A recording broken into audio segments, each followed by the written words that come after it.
The Mysteries of Ancient Russia, A Journey Through Time. Once upon a time, Russia was inhabited by various tribes, including the Slavs, Finno-Ugric peoples, and nomadic peoples such as the Tsars and the Pechenegs. These tribes lived in scattered settlements and were constantly at war with each other. It was not until the 9th century that the first Slavic state, Kievan Rus, emerged. Kievan Rus was founded by the Viking prince Rurik in 862 CE, and it encompassed parts of modern-day Russia, Ukraine, and Belarus. Rurik's successor, Oleg, moved the capital of Kievan Rus to Kiev, which became the center of the state's political and cultural life. Under the rule of Prince Vladimir I, Kievan Rus converted to Orthodox Christianity in 988 CE. This brought about a period of cultural flourishing, with the construction of grand churches and monasteries, and the establishment of schools and centers of learning. However, Kievan Rus was weakened by internal strife and constant attacks from neighboring peoples. In the early 13th century, the Mongol Empire, led by Genghis Khan's grandson Batu Khan, invaded Russia and conquered Kievan Rus.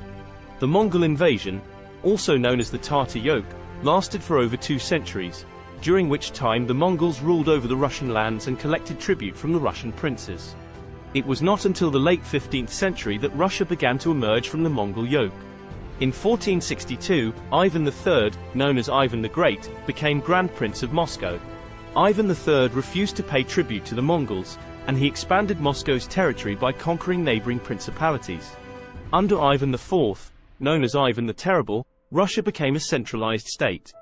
Ivan IV was crowned Tsar, and he established the Oprichnina, a system of governance in which the Tsar had complete control over the land and the people.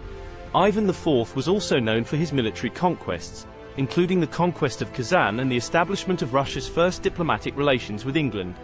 However, Ivan IV's reign was marked by brutal repression and violence, including the infamous massacre of Novgorod in 1570. Ivan IV's successors, known as the Time of Troubles, saw the country plunged into chaos and instability.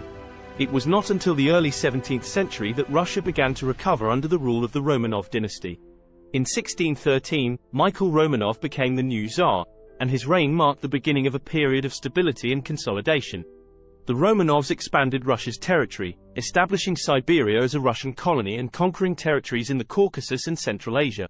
Under Peter the Great, who ruled from 1682 to 1725, Russia underwent a period of modernization and westernization.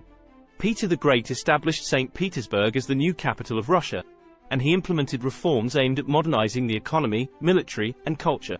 Peter the Great also waged wars against Sweden and Turkey, expanding Russia's territory and consolidating its power.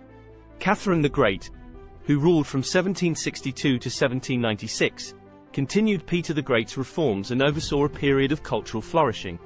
Catherine the Great was a patron of the arts and sciences, and she established the Hermitage Museum in St. Petersburg, which today houses one of the world's largest collections of art and artifacts. However, Catherine the Great's reign was also marked by territorial expansion and conflicts with neighboring countries. Russia annexed Crimea and expanded its territories in the Caucasus, leading to tensions with the Ottoman Empire and Persia. You have just watched a quick summary of the mysteries of ancient Russia. Thanks for watching, and don't forget to like, subscribe and share.